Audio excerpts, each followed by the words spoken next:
we had, policing came out as a potential new service that the District of Taylor should be offering. The province is responsible for policing, and they tax accordingly. And depending on the size of your community is how much you pay for policing. Communities smaller than 5,000, which Taylor is one of them, and there's many of those across the province, don't pay for a municipal police force, but they do pay into the provincial police force, and you'll see that on your tax bill. But in the Fort St. John detachment, on any one shift, there are only 2 police officers that are attached to the provincial police force. So there's only 2 officers in the Fort St. John detachment that look after the entire North Peace country, excluding Hudson Hope, which has its own detachment. So inside the city, there's significantly more police officers because the city is paying 95% of those officers and their salaries as well as operational ability. If you see more than 2 police cars out of the city, it means that the residents of the city of Fort St. John are subsidizing those police cars and those police officers that are outside the city. So it's kind of a complicated process, but there's 2 ways that we found that we could, because after we saw that the policing was a big topic of discussion, and B, one of the questions that we asked people was, are you prepared to pay more on your taxes for any new services? And the one that rose to the top that people said that they were the most prepared to pay for was policing services, as long as they saw policemen in our community. It's not quite as simple as that, but that's the way people. So it behooved us as a council to not ask the inspector to come down and sit with us and talk to us about what potential policing services could look like in Taylor and what they would cost. So he told us, in order to maintain a 24-hour presence of uniformed policemen and support them with the vehicles that they would require, it's somewhere in the neighborhood of $180,000 per man or woman, per position, per officer that we put. And he suspects that it would take 4 positions to have 24 hours a day coverage. That's a significant amount of money. But that's the extreme end of what we thought would be necessary. The feedback that we're looking for tonight, so that if the province does approach us, and I said there was 2 ways, I guess before I get to that, there's 2 ways that policing can. We can subcontract it from the city of Fort St. John and work with them, or we can work directly with the province to subsidize the number of positions that we want directly in Taylor. So this is not a downloading. The province is not making us do this. This is referred as uploading. We're not seeing the service in the community that the community expects. It's no different than really the medical clinic. That's a provincial responsibility, but the people of Taylor felt that it was important that we had a medical clinic, and so we uploaded this service, and we've taken care of this service here ourselves. Policing would be the same thing. It would be an upload. We would take it on because we want to take it on. So we could work with the province, and the last email I got from the inspector was that he's forwarded our concern onto the headquarters of the province, and they could take anywhere from 6 to 8 weeks to respond about whether or not they want to even engage with us with respect to what policing might look like. What we're looking for from the public is, do we need 24-hour-a-day, 7-day-a-week coverage? Do we need 5-day-a-week coverage? Do we need weekend coverage? What are people looking for the police to do? Now remember, police are looking at things that are beyond bylaw. They're not going to enforce our bylaws. They're looking for criminal activity. They're looking for road safety. They're making a presence in our community. And of course, they become part of the provincial detachment. And so if they're called away because the inspector in Fort St. John needs them someplace else, from time to time, they might not be in our community. They might be someplace else, just the same way the city subsidizes officers if more than 2 of them have to get called out of the city. So it all goes into the mix, but potentially we get to see, if we're prepared to pay for it, we get to see officers in our community, for the amount of time that we choose to buy. And we'll work it out. But that's where we've been. I'm just looking at my speaker's notes. So yeah, it came out of the Community Services Review. We've initiated discussions with the RCMP. The RCMP have forwarded on to the province and the headquarters, and we're awaiting response. So really that's what we're looking for. And, Matt, have you got a comment you'd like to? Yeah, are we allowed to comment as you? Absolutely. This is supposed to be informal, as if we were sitting around a coffee table at home. So, people are paying more in cameras and security systems, insurance deductibles, and increased insurance rates as the crime and case has increased. Thousands of dollars in property crime is nothing to the court system in Fort St. John, where criminals are released back into our community to repeat and repeat and repeat. So if there is a visible presence that deters some of that criminal activity, it's a very obvious win. And people are willing to pay for it. They've said that as long as they see the results. So as a recent victim of break and enter and theft in my property, and seeing the direct result of that, and knowing many of the other residents who have gone through that, I would suggest this, as it said in the core services report, should be utmost highest priority, because we do think of ourselves and pride ourselves on being a welcoming community that is a friendly, small town feel community. But as we welcome these criminals, we're pushing families and people who live here a long time away. So that's I would say the cost in insurance, deductibles, security systems, cameras, the things that our residents are, the extent that our residents are going to protect themselves could be spent in modest tax increases and whatever else needs to be done. But I'd say to me it's a very high priority, and I'm glad to see it's a high priority for you as well. Yeah, thanks for that, Matt. And yeah, people are paying more money out because they're either replacing something that's being stolen, or just because we get policing, that doesn't mean that won't change.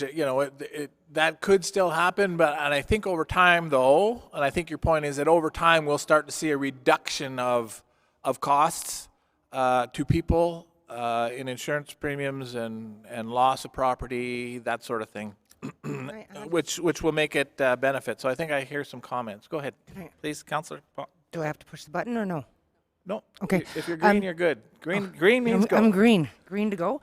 So just a special note here. Oh, you got to get closer. Just a special note. No. Hello?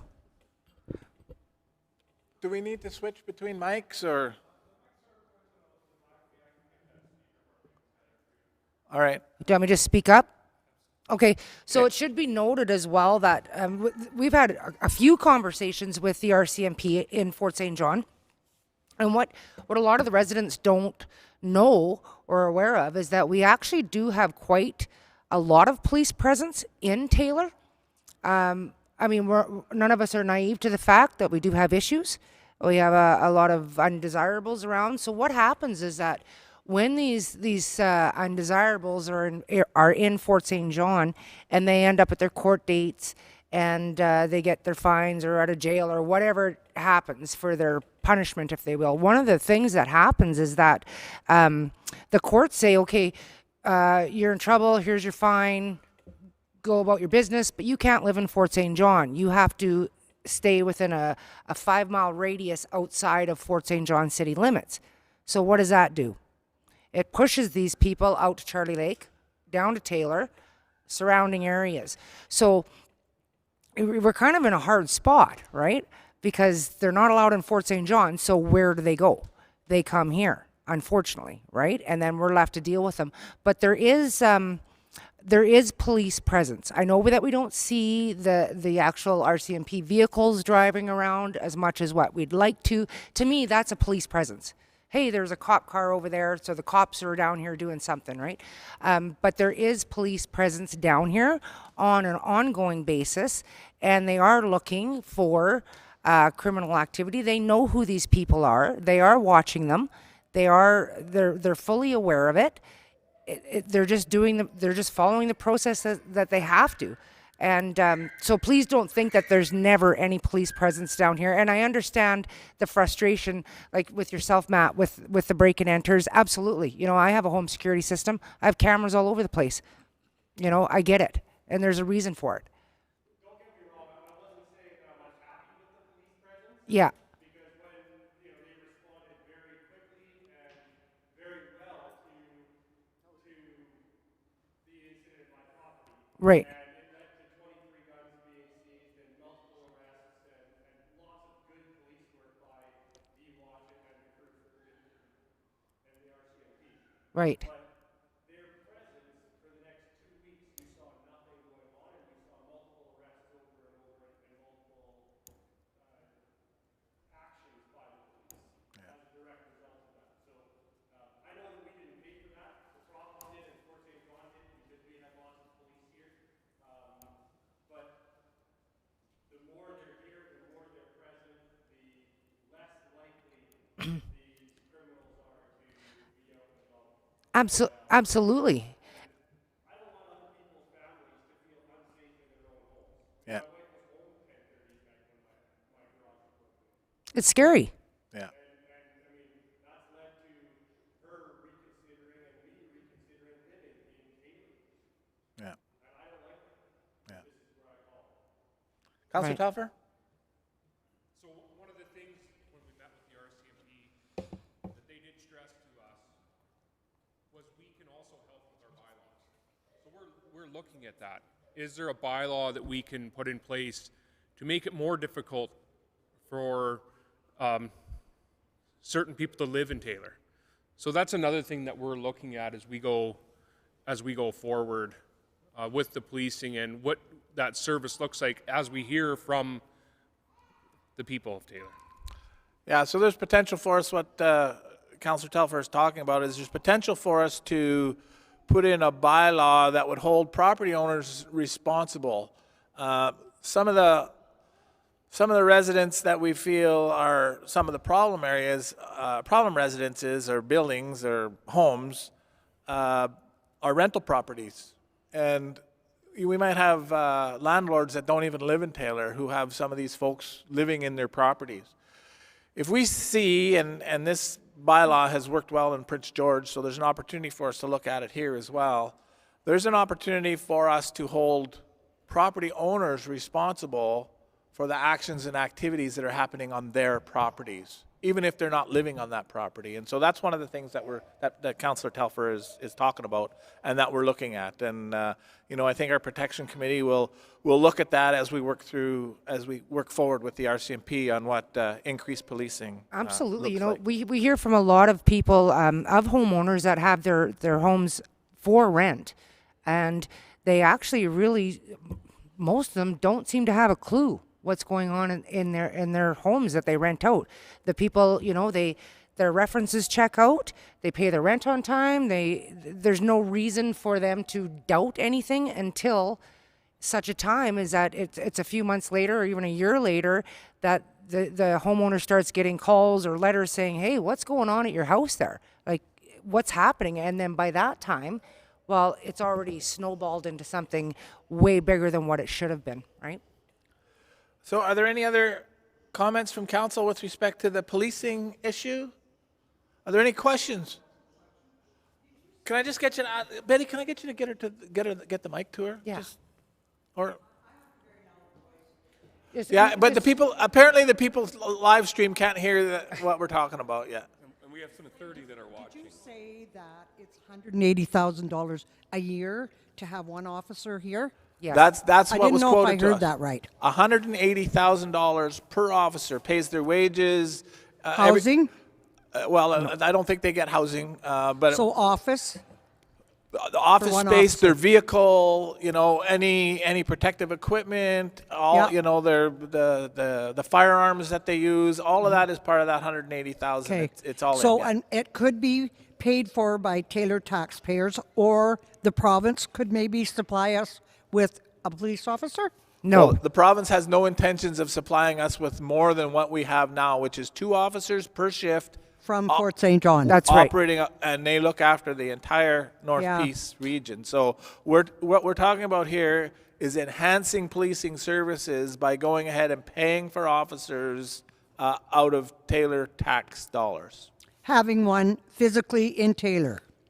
At least one, and that's what we're trying to figure out. How often do we need to have police officers here? I Is it- think just having one here would deter a lot of the activity, like the motorcyclists that rip up and down the streets who do not abide by the speed limit, and they're out till 10:30 at night in the summer.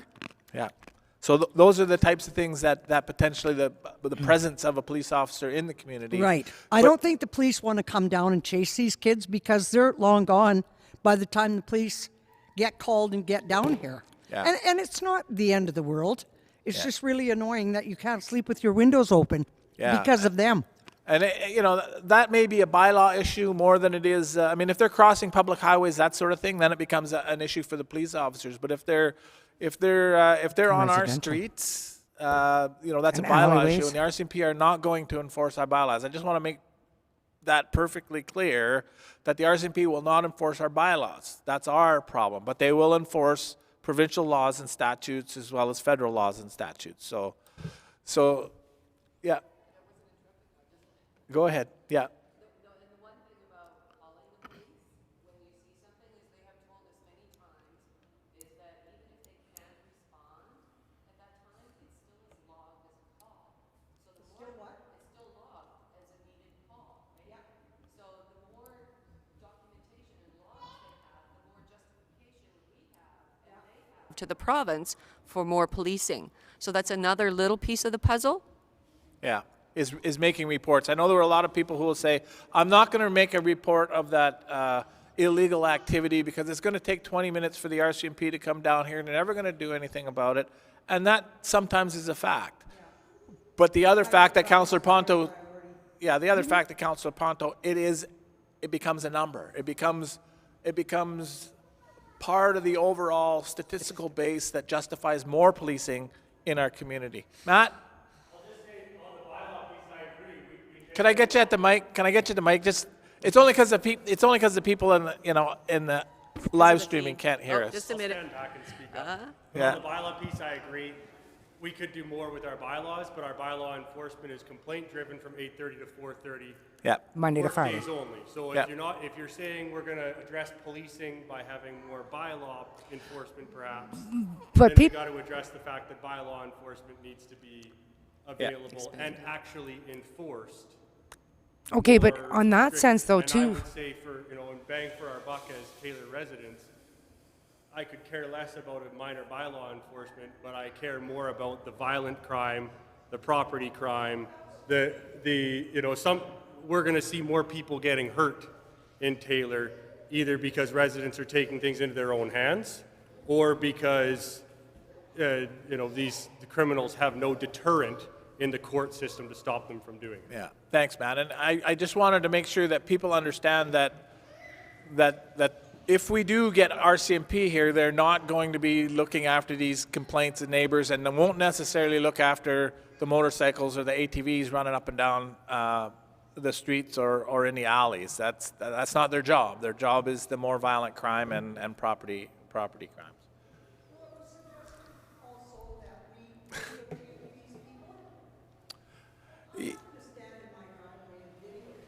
Yeah, yeah. Yeah, and yeah. So the comment is that people have said, well, maybe people should be videotaping some of these kids or these people that are driving at night, and that's not the residents' responsibility to do that. And so there's a question over here. Comment, Roxanne. Roxanne.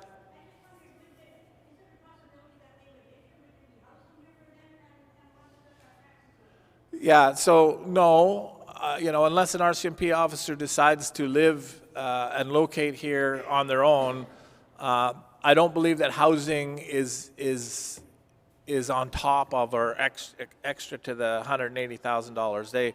They have their internal policies with respect to housing. I don't know what those are, but I think I think there's probably some housing benefit to an RCMP officer. I don't know what that is, but we wouldn't be paying for housing on the taxes. I think just getting the service here and keeping the service running year over year is the first step, rather than housing.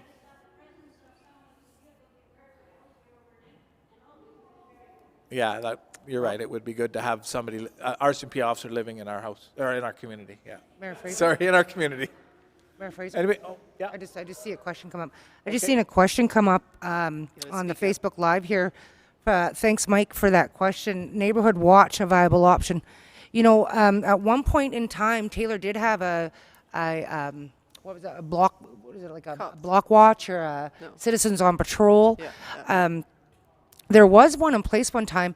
The one thing that we need the residents to understand is that us as a council cannot spearhead something like that. That has to be that project has to be a resident-driven project. There used to be one. As a matter of fact, it was Dave Big Charles, I believe, that informed us that there was actually still an account set up with some funds in it even. But in order to do that, Dawson Creek has a citizen on patrol, and I believe it goes quite well. But that has to be a resident-led group. Well, we offered at, I think, the last coffee with council, because this topic was very high. Yeah. And we offered as a district to be able to work on supplying residents with information, bringing people in to train them and give the information on what it would entail and how to do it. And we put that out to the residents perfectly. It's still willing to do that. It just needs the residents wanting to do it. Right. So for anybody who didn't hear that, it was a short discussion about Citizens on Patrol. There was a Citizens on Patrol group here before. Council cannot lead or we can promote and we can assist a group that chooses to take that program on, but council can't move it forward. Any other comments on policing before I move on? Is there anything else coming over the internet on policing? Can I just touch one more, just quickly on Bylaw, Mayor Fraser? Correct me if I'm wrong, but the Streets are Motor Vehicle Act, RCMP will stop dirt bikes. They will see ATVs, unlicensed, unregistered, uninsured vehicles on the road is their jurisdiction. The District of Taylor owns, if it's up and down an alleyway, a sidewalk, a boulevard, a District of Taylor property is bylaw enforcement. Yeah. But the roads, correct me if I'm wrong, would be, RCMP would be able to catch and fine or charge these vehicles. And Matt, you have to be aware, Matt, that motorized vehicles also include golf carts, scooters, all of that. Yeah, like everything, right? Absolutely. That's right. Yeah. So, I mean, you may be right. I might have overstepped when I said that they wouldn't look after the streets, but the point I was trying to make is that they're not going to be enforcing our bylaws. They're going to be enforcing the rules of the province. Okay.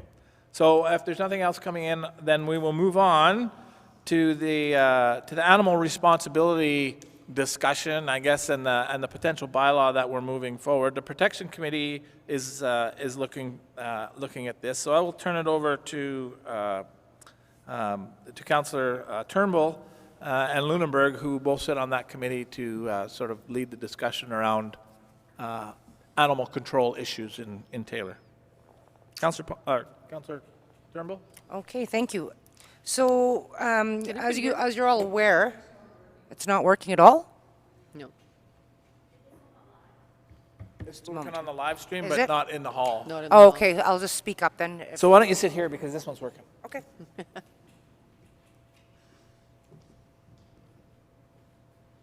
that better? Yeah. Okay, so on the issue of the animal control, so as you've all noticed in the last, probably since March, since the pandemic began, we've gotten more and more and more complaints of cats being out, wrecking people's gardens, they're in things, dogs on the loose, dogs running around. They've their yards, et cetera. I think a lot of that, the problem's always been there, but the problem during the pandemic, of course, is more people seem to be home. So they notice these things, of course, right? The last thing we want to see is anybody actually be hurt by a dog at large, or anything for that matter. We don't want cats in people's gardens and wrecking things like that. So what we did is, we've had a lot of complaints about it, and quite a few complaints. And so what we have done is we had a meeting with the head of the SPCA in Dawson Creek and Dawson Creek's Mayor Dale Bumstead, and to get some information from them on how we learned a little bit about, they have an animal responsibility bylaw.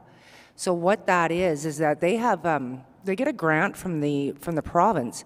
Now you have to keep in mind, Dawson Creek is quite a bit bigger than us, obviously, and they have their own branch of the SPCA. So they have this thing going with them, and the province has given them a grant of just over $70,000 a year. And what that grant does, it helps pay for them to give residents the incentive to have their animals taken in, spayed, neutered, and tattooed. Because we all know you can't really put a collar, for example, on a cat. That doesn't work so well. So a tattoo would be the only way to identify that animal of where it is.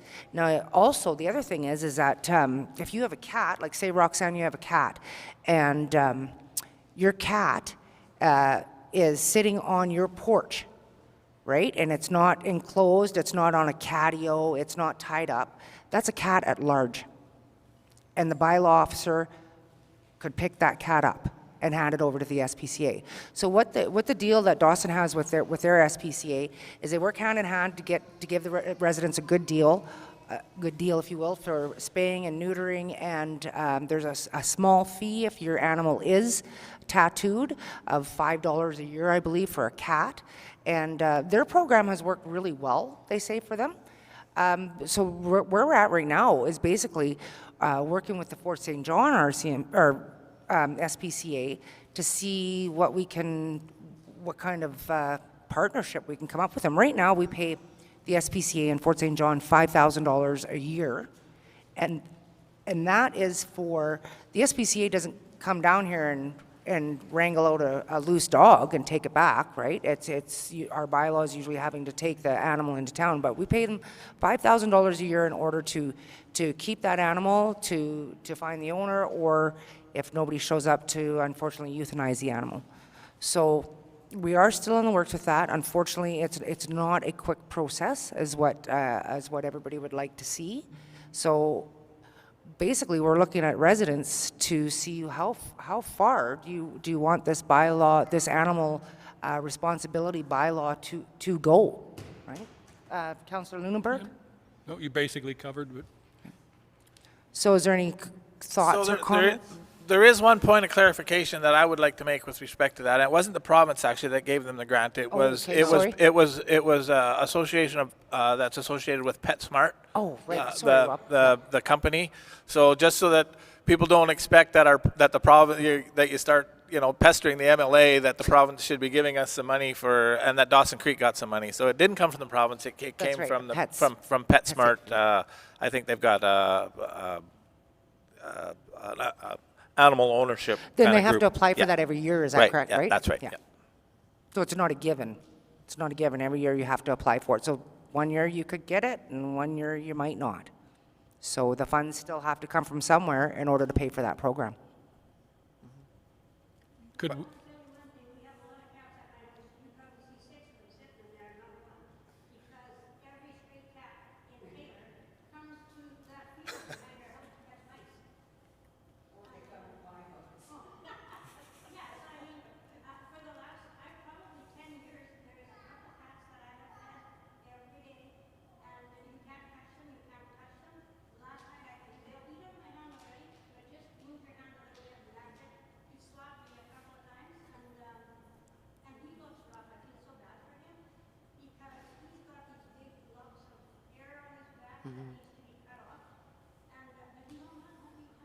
He's a feral cat. it's a feral cat is what I was going to say, yes.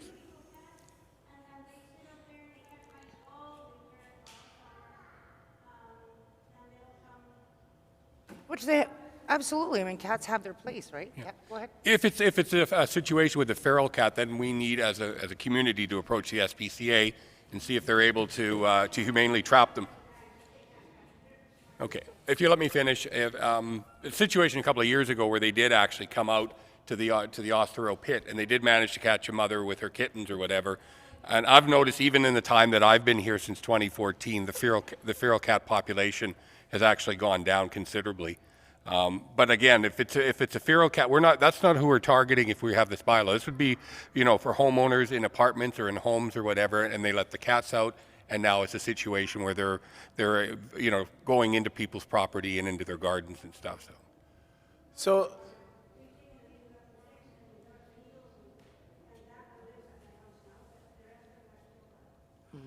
yeah, so I think this animal responsibility bylaw is intended to really send a message to animal owners that they are responsible for their animal, whatever type of an animal that it is. Feral animals that are in the municipality will be dealt with as we work with the SPCA, and hopefully that'll be done. If the SPCA is doing it, it'll be done in a humane manner for sure. We probably won't be able to catch every cat that's out there, but certainly the majority of dogs are owned by somebody, and it really is a pet owner's responsibility to control their animal, both when they let them out in the yard as well as when they have them out of their yard. And they need to be leashed. They need to be controlled in some manner. And the Dawson Creek went as far to say that if they just don't believe that cats cannot be controlled. There is this feeling out there that cats cannot be controlled, that they've got a free run, they've got a free range. Dawson Creek took the approach that no, that's not the case. That cats generally stay within a radius of about 3 yards, like 3 residents, so they can find the owners generally of these cats and hold them responsible. As Councillor Turnbull has said, if a cat is on an owner's own property but is at large, so if the front yard is not fenced and that cat is on the front yard, the bylaw in the city of Dawson Creek says that the animal enforcement officer can pick that cat up as being at large. So I don't know how people in Taylor feel about that, but that's as extreme method as they've used, and they found that it worked. Yeah, they picked up some cats. But then once the owners of these cats and dogs in Dawson Creek figured out that it was going to cost them some money to not control their animals, they started to control their animals, and they've had a lot of success. It's not 100%. The mayor said that it's not 100%, but they've had a lot of success at controlling a greater number of animals, and they're having fewer complaints. So we're.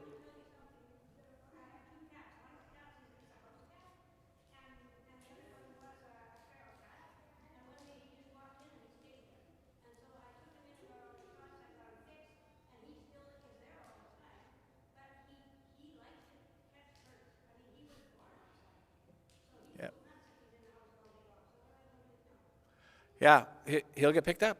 If the bylaw moves the way it is, he'll get picked up, and you'll either pick him up or you won't. You are the owner of that cat.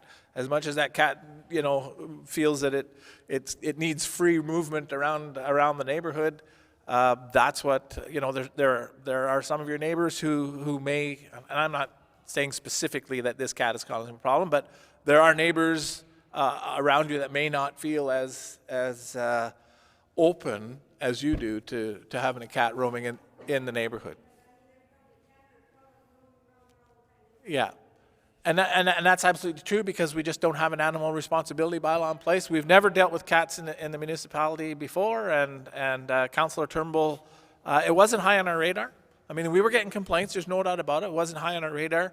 We didn't have an awful lot of time, to tell you the truth, to move on this, but Councillor Turnbull has decided that she has the time to invest in looking at this whole situation and trying to move it forward, and so the Protection Committee has taken this on, and we're certainly happy that they are, and they've done some great work with respect to figuring out what the problem is and figuring out what the potential solutions are. So we're looking forward to hopefully sometime in 2021, this bylaw coming forward. And of course, that has to come through with the entire process that we have to do with bylaws. There's got to That- be, a public meeting. There's anytime we put a bylaw in, we've got to go through a public process. So that will happen.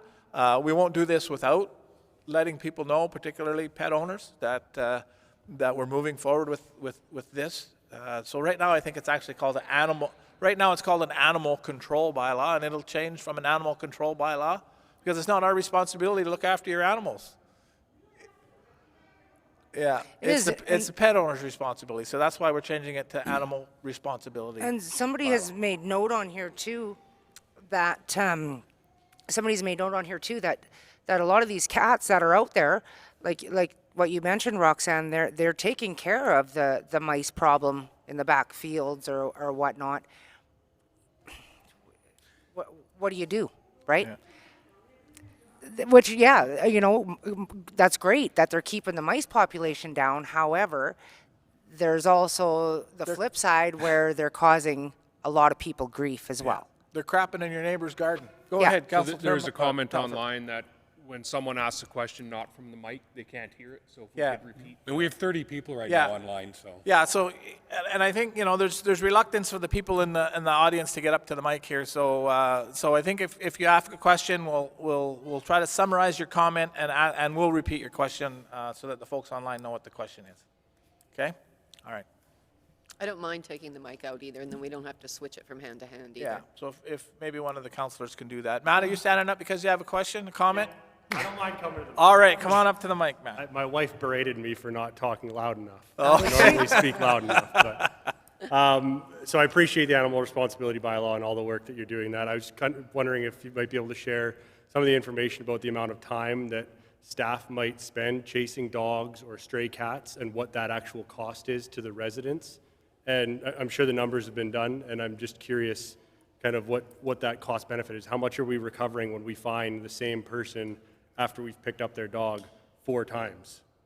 I mean, you're saying we it is a don't- repeat problem, and we know there are repeat offenders who are perhaps less responsible pet owners.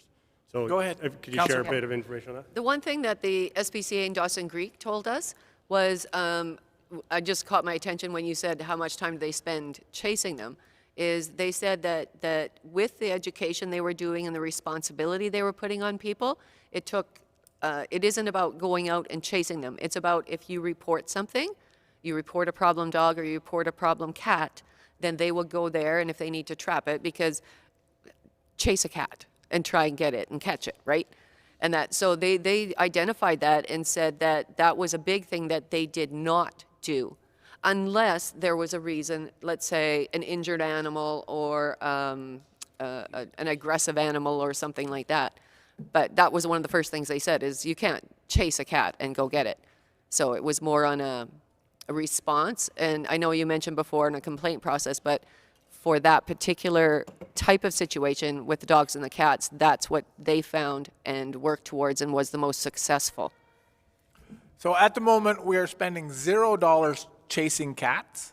I don't have the numbers with respect to dogs, and though our bylaw enforcement officers do a report for us and have brought that information to us, how many complaints with respect to dogs roaming free in the community that they've dealt with, but I don't have those numbers to you. If you are interested, we can get you those numbers.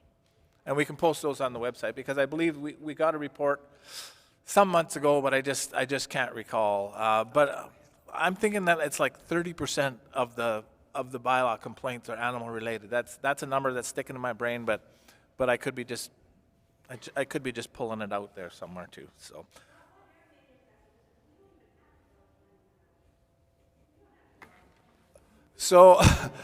there's a comment from the floor that we don't have dogs running around loose in the neighborhood, but we do. We do. In this community, there are dogs running at large, and so We don't see a lot on our end, Roxanne, but on the other areas of Taylor, Yeah. it's So- quite. West side, we So certainly there are, yeah. You may not see it right around your community, or your part of the community, but certainly in other places, we've seen that has, and heard that's quite a problem. Councillor Telfer, you had a comment? No? You know? I just wanted to kind of clarify. I don't think our bylaw officers in the past have been racing up and down our streets trying to find dogs zipping through yards trying to hide. I think we've got a very good record of being able to turn around and have the dog come over to the officer, put a collar around it, take it, either into a vehicle or, into a holding area until they can bring it to Fort St. John. 9 times out of 10, it's on Facebook, and the person says, oh yeah, that's so-and-so's dog, and it's resolved there and then, right? We've never really tried to turn around and be the bad guys as a community and try to be, the heavy or whatever. We've tried to educate our residents and our pet owners to say, listen, we understand the dog might want to get out, but you need to address that so it doesn't happen again. So. Yeah. So, and as Councillor Lunenburg has really alluded to, when it comes to bylaw enforcement in our community, though that's not on tonight's topic, but really we try to take an education perspective. We try to take, if the complaint is between neighbors, we try to bring the neighbors together and help them come to some kind of common agreement with whatever the concern is.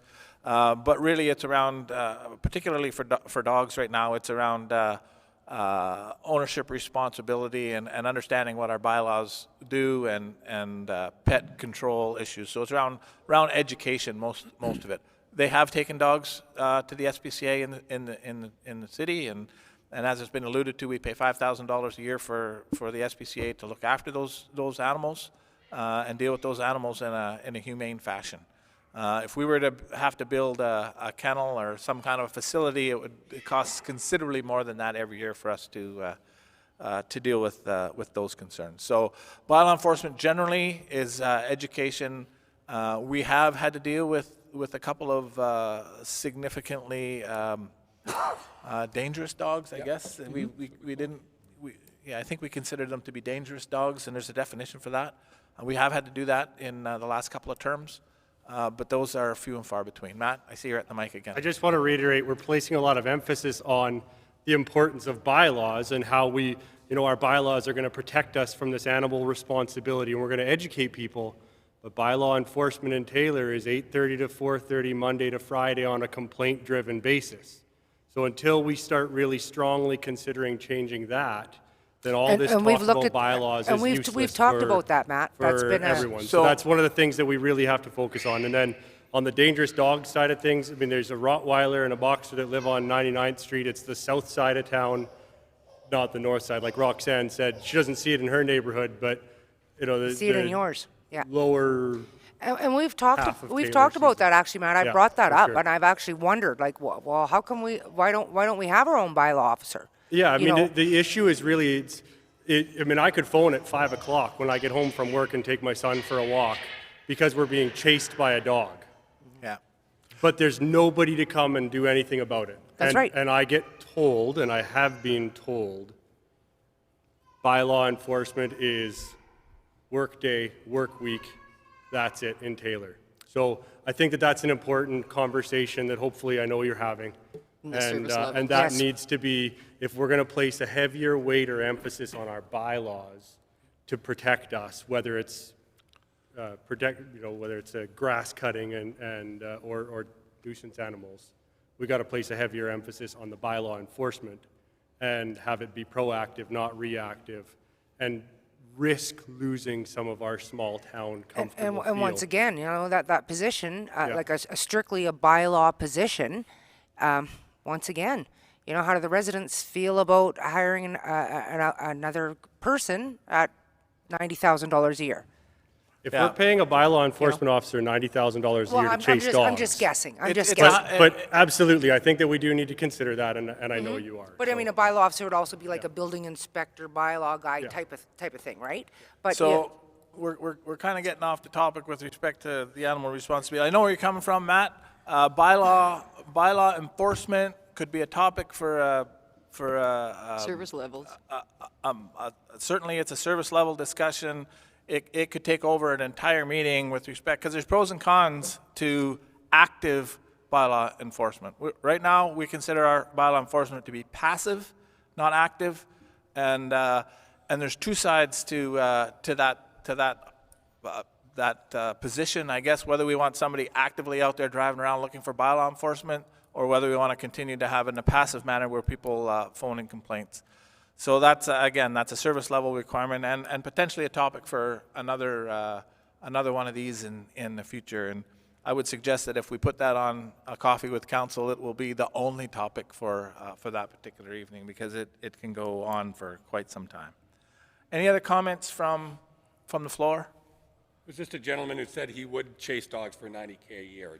Yeah, I don't know if it's actually 90,000, the budget was $125,000 a year, and that looked after their vehicle, it looked after all their safety equipment, it looked after their wages, and every other thing that it would cost to put somebody on the road and actively enforce bylaw.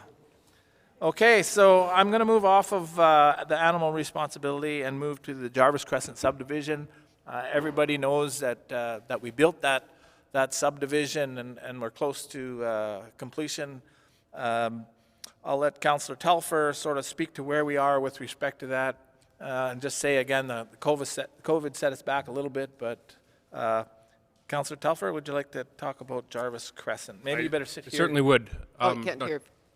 Is my mic working? No. Can you hear him in the hall here? Brent? So Jarvis Crescent, we've seen there we go. the construction wrap up this year. We have a few additional landscaping work to be completed, planning subdivision signage, what that looks like.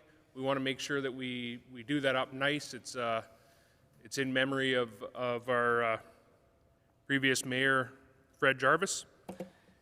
And we've engaged a realtor, Kevin Pearson. We went out to RFP, went through the process. We have chosen that realtor, and we now have the lots for sale online, and they range between $80,000 and $90,000 per lot. So it's great news. We're there. I know it might not be the best timing for someone to buy a lot to build, but we're ready. We are ready for when we come out of this and when people are building again, and to have those spaces available in Taylor for people. So it's really is exciting to move forward with it, and it looks really nice if you have it. Are all the lots serviced? Oh, yeah. The lots are serviced, yes. I just want to say that subdivision looks really nice. That's beautiful. And once the landscaping is complete there's pathway through it, and some trees have been planted. We'll get some nice signage up there for the entrance. Yeah, it's a beautiful subdivision. The comment from the gallery is that the subdivision looks very nice. So if you haven't had a chance to drive through there, it's open. It's all paved. Have a look.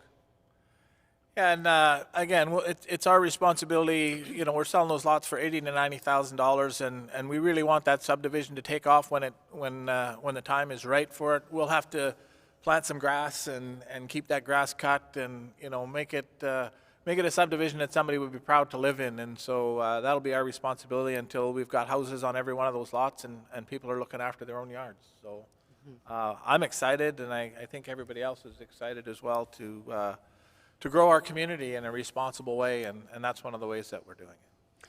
Question from the Facebook page. On the subject of the new subdivision, they have a lot of streetlights. Will the dark streets on 102nd be getting streetlights in the future? It's dark.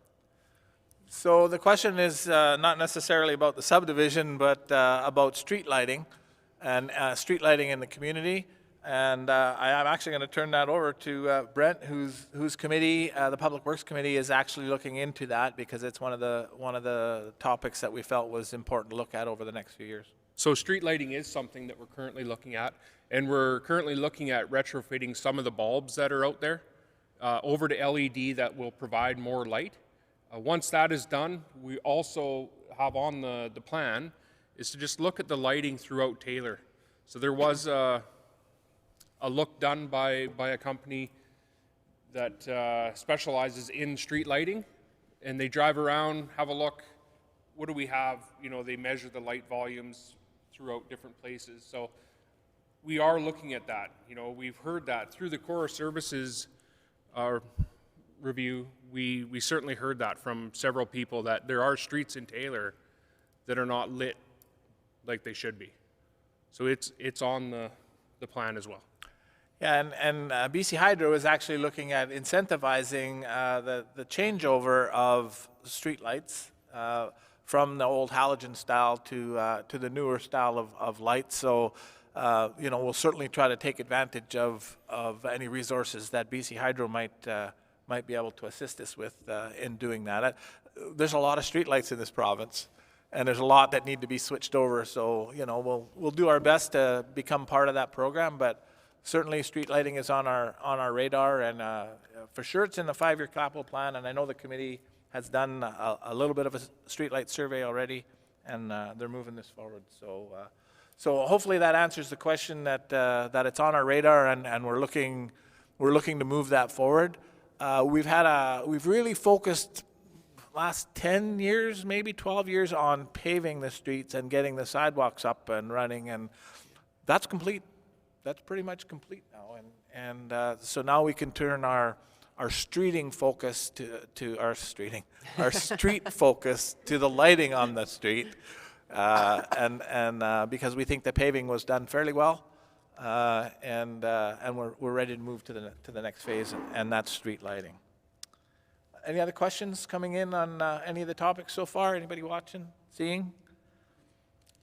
Just 102nd has been pitch black for the 10 years I've been in Taylor. Hope Yeah. it's sooner than later. Yeah. Yeah. Good. And it is something that absolutely is actually on, it's on the paperwork. It's there. We talk about it a lot, and we are working on it because it's really important.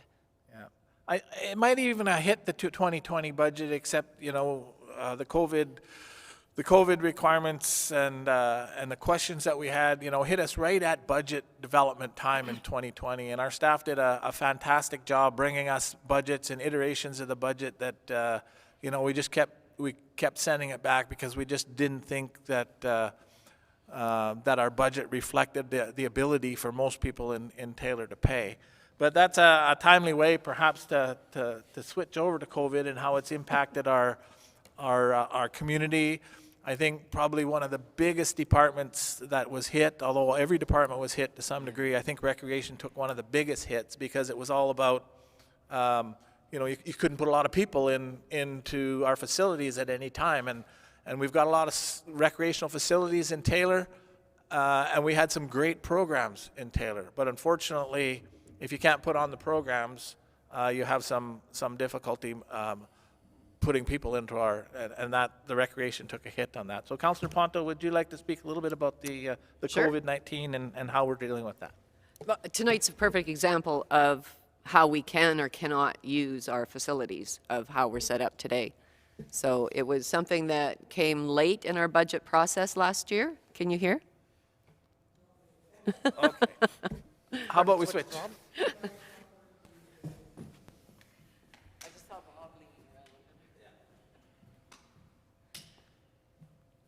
Okay, yes, recreation opportunities were hit the hardest, and I was saying that you can see just from the way we have to use the hall today, where normally we would be sitting together, well, you've been, and being able to converse, and just in a very informal manner.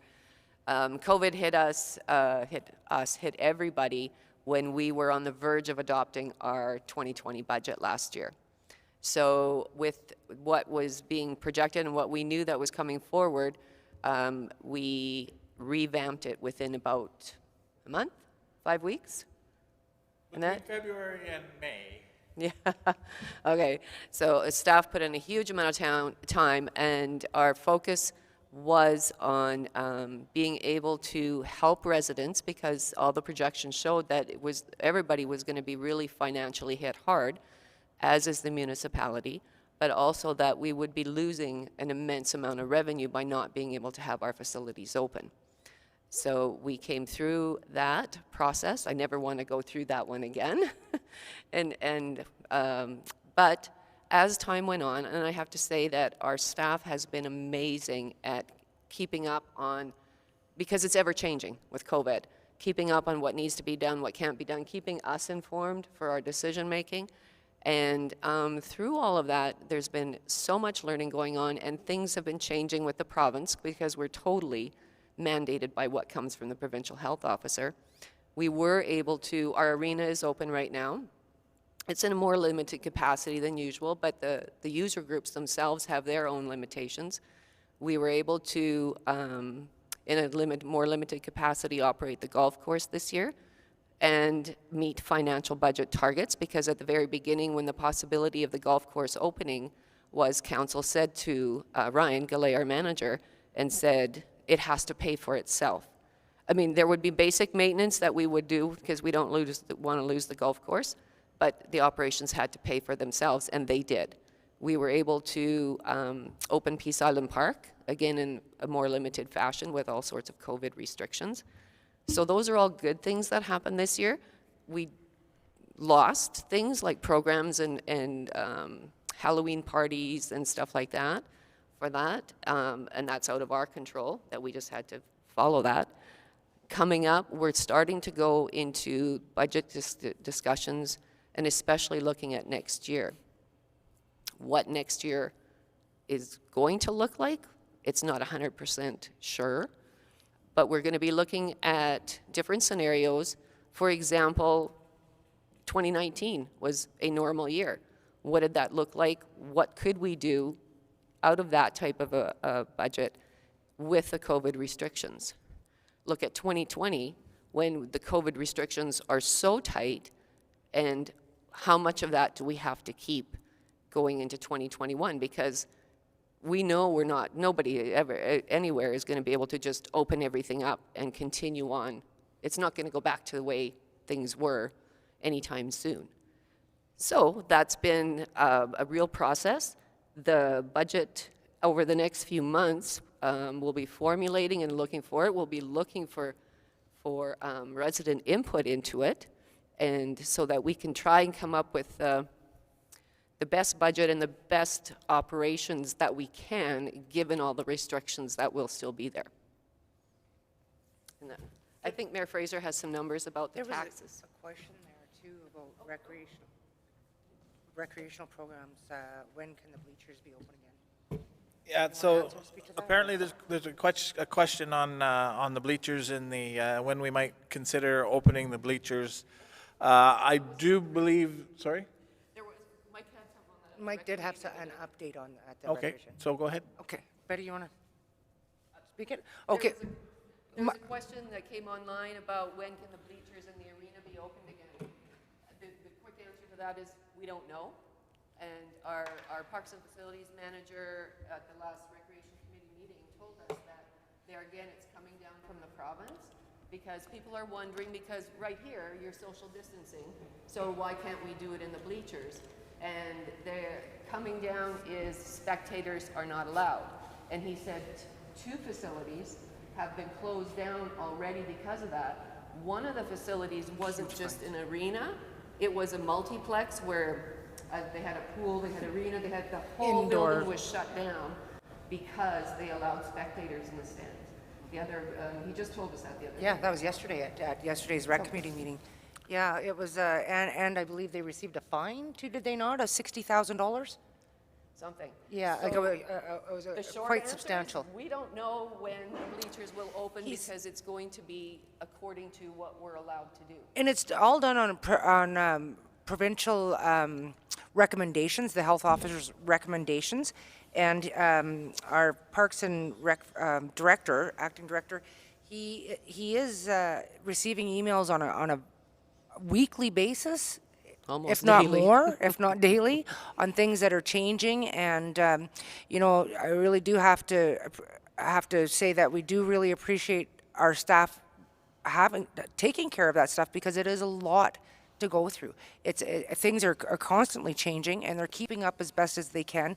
They'd like to see spectators over there as well, but at this point, today, no, we can't have spectators.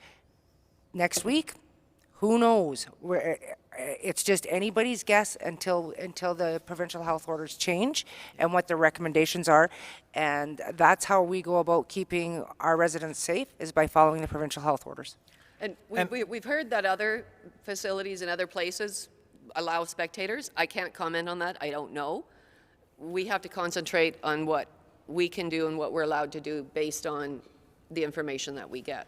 Yeah, so the provincial recommendations are often open to interpretation, and whether or not you have the ability to comply with those or the spirit of those, because you've put other things in place. But we have to take into consideration staffing, the ability to clean, the ability to ensure that the cleaning is done in a fashion that is acceptable to the province. You know, part of allowing the sporting activity, recreational activities, is these organizations taking control of that. But we still have to have that. We have to ensure that it gets done. So the volunteers might do it, but are they doing it to the level that the province is expecting? And so that comes with a staffing requirement on our part. And there are some things that we just don't feel we have the staffing ability to keep up with. Having people in the stands is one. Opening this hall to recreational events or renting this hall out is another. We just do not have the staff to appropriately clean this facility as frequently as it would need to be if we opened it up to rentals like we normally do. You know, multiple times per week, sometimes 2 times in an evening, you know, this hall is rented to people, and we just do not have the resources or the staffing to keep it. So we look at the provincial requirements. We look at it in our situation. We ask our staff whether or not we can resource the requirements. Because we do get people interested.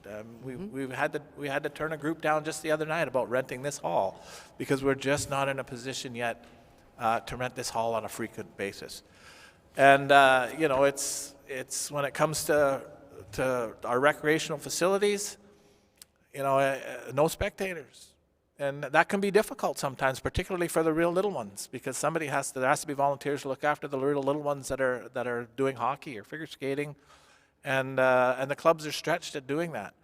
But we ultimately are responsible, and our staff are responsible for ensuring the maintenance and the facility, cleanliness of the facility in this COVID. We do not want to be the community that starts a COVID infestation or because of the infection happens at an event that was either sponsored by or sanctioned by the municipality. And so we take it really seriously. We're erring on the side of caution, there's no doubt about that. But our facilities are open for recreational services to the point where our recreational manager can review the plans and feel comfortable that he can resource on those plans. So just having volunteers to clean is only a small piece of everything that we have to take into consideration for that. On the money side, when it comes to this year's budget, so the 2021 budget, our crystal ball is a little clearer. Last year when the COVID hit, it hit right at the end. Nobody knew anything. Everybody was losing their job. You know, nobody really knew whether people were going to be able to pay their taxes this year. Our council felt that it was really important that we reduce the tax burden on the resident of Taylor as much as possible. And remember that the municipal portion of your taxes is only a portion of your taxes.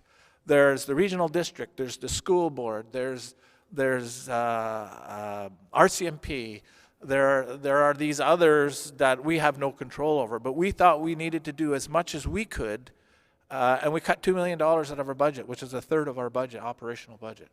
And you know, the staff did a really good job doing their best. We had to forego certain services. You know, the boulevards didn't get cut as often. The weed whipping didn't get done.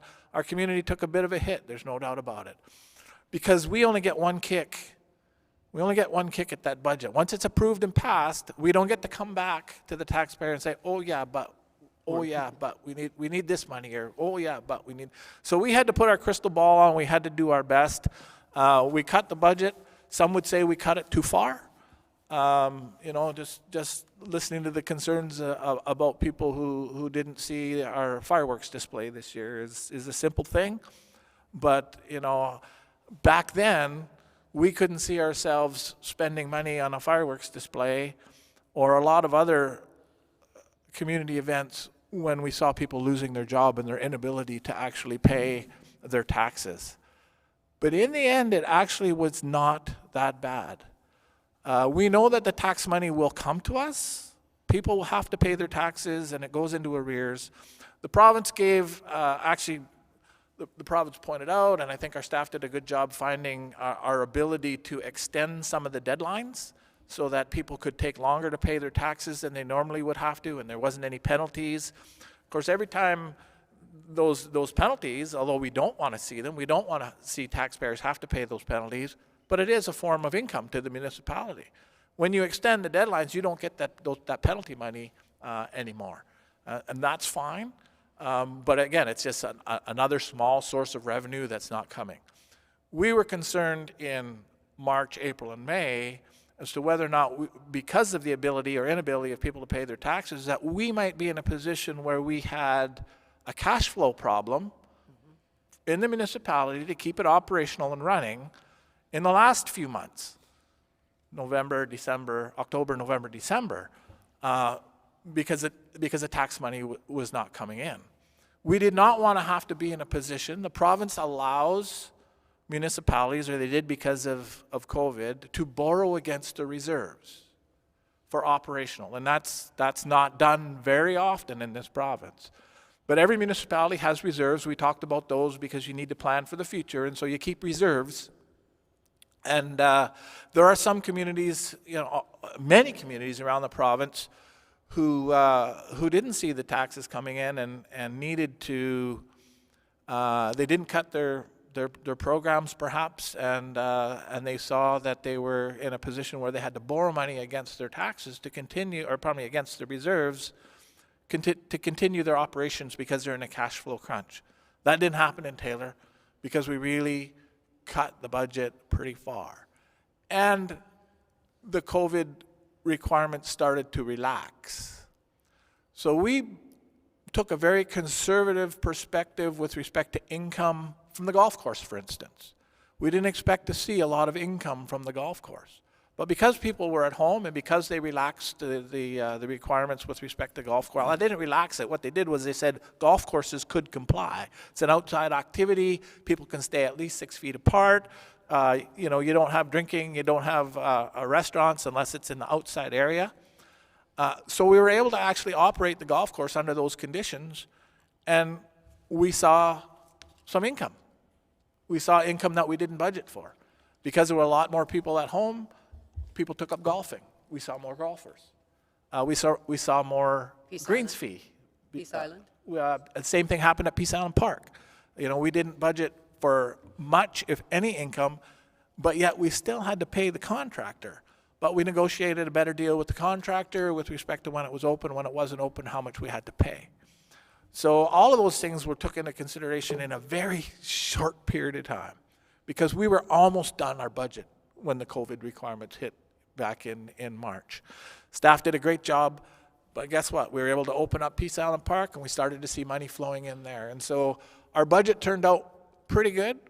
The ability for our taxpayer to pay actually worked out pretty good. We're at a lesser arrears situation in 2020 than we were from 2018.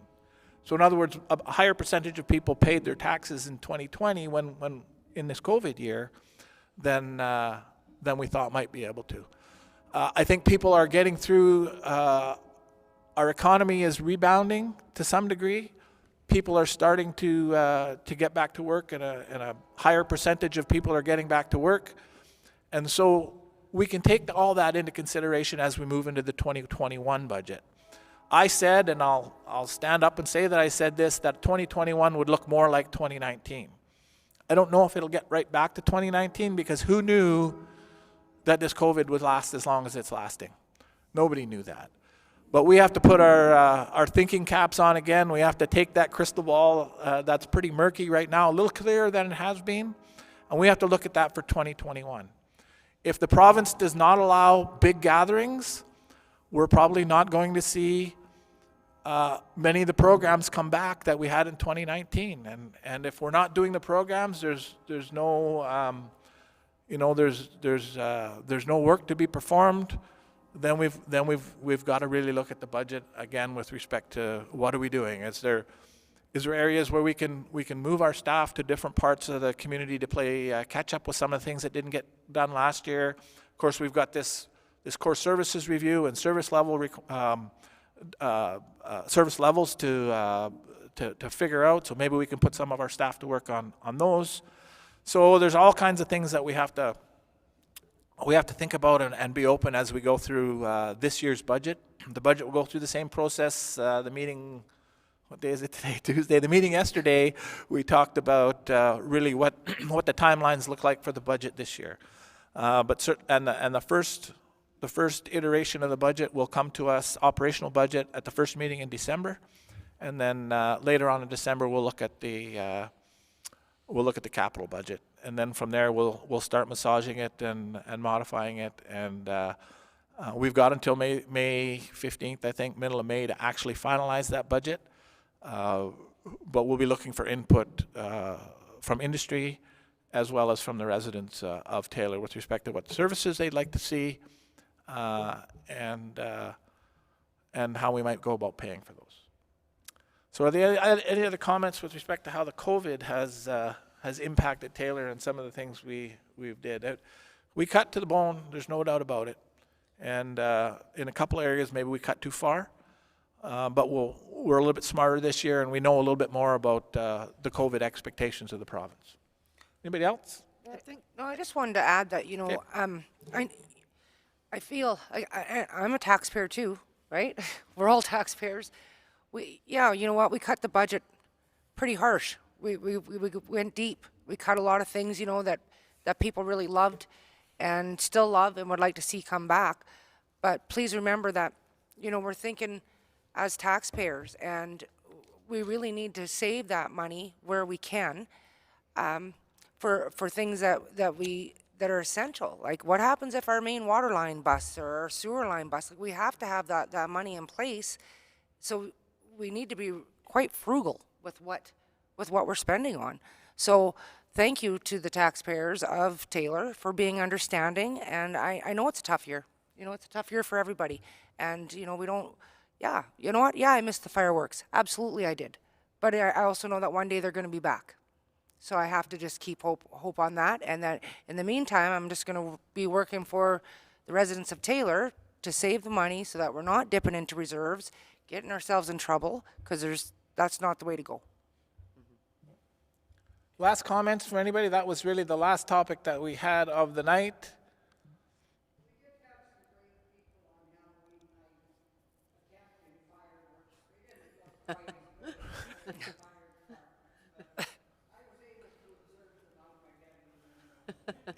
Yeah, so the comments coming off the floor that even though Halloween night, even though that the municipality didn't put on a light show, there was quite a few people around the community who spent their own money and put some fireworks up and entertained some people.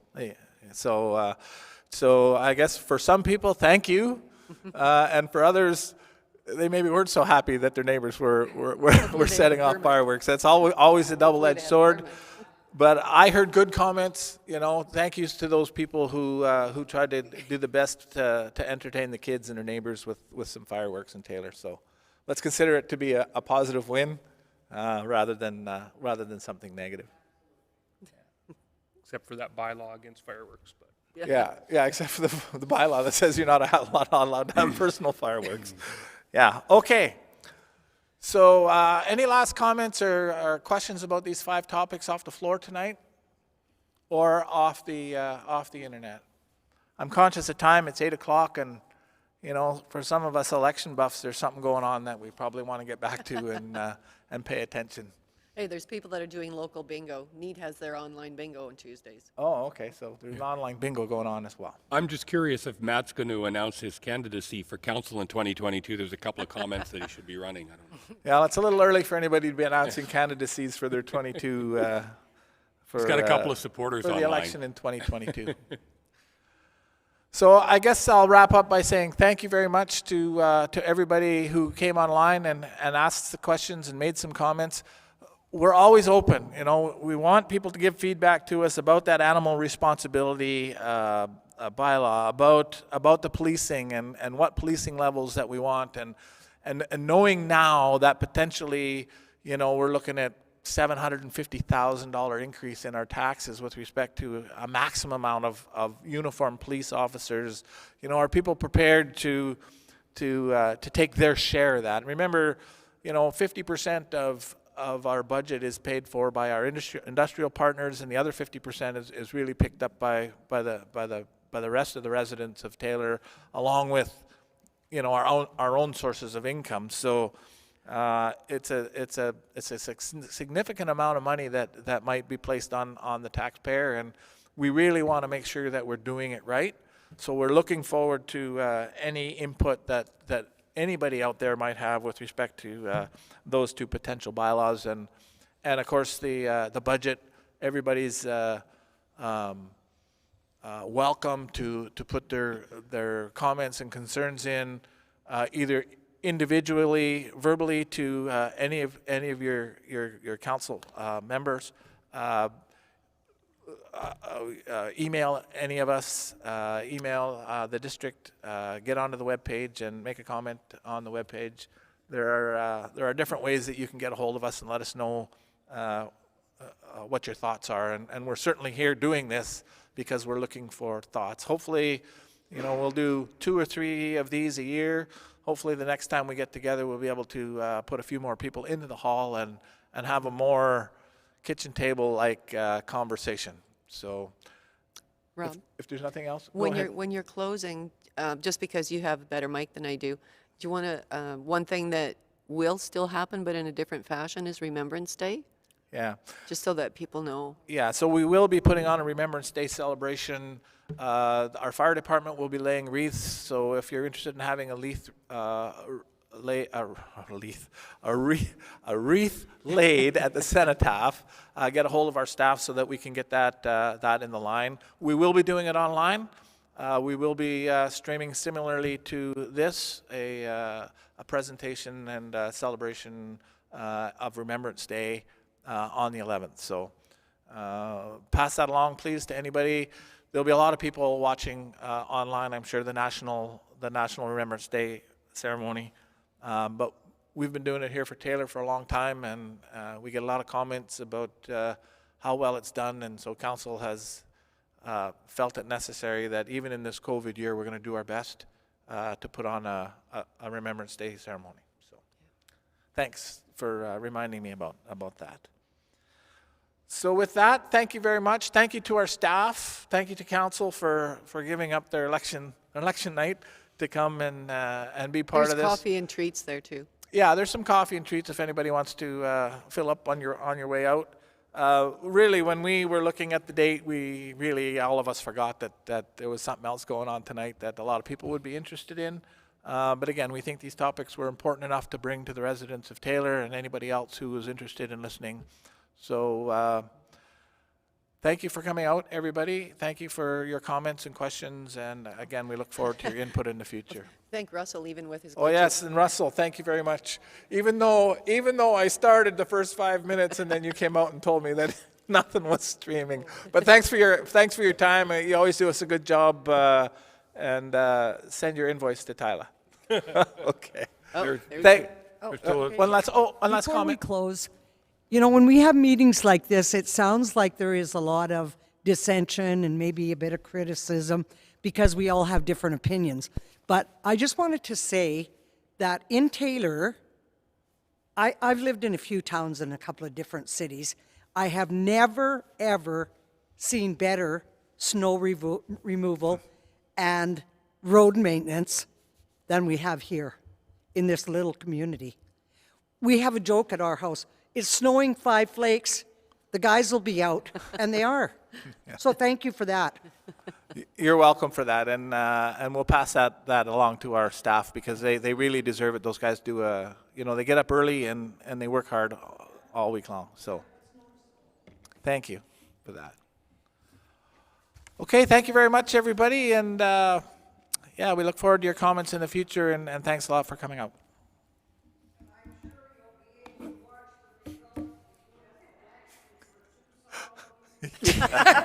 Yeah, nobody's winning that election tonight. Thanks, Bobby.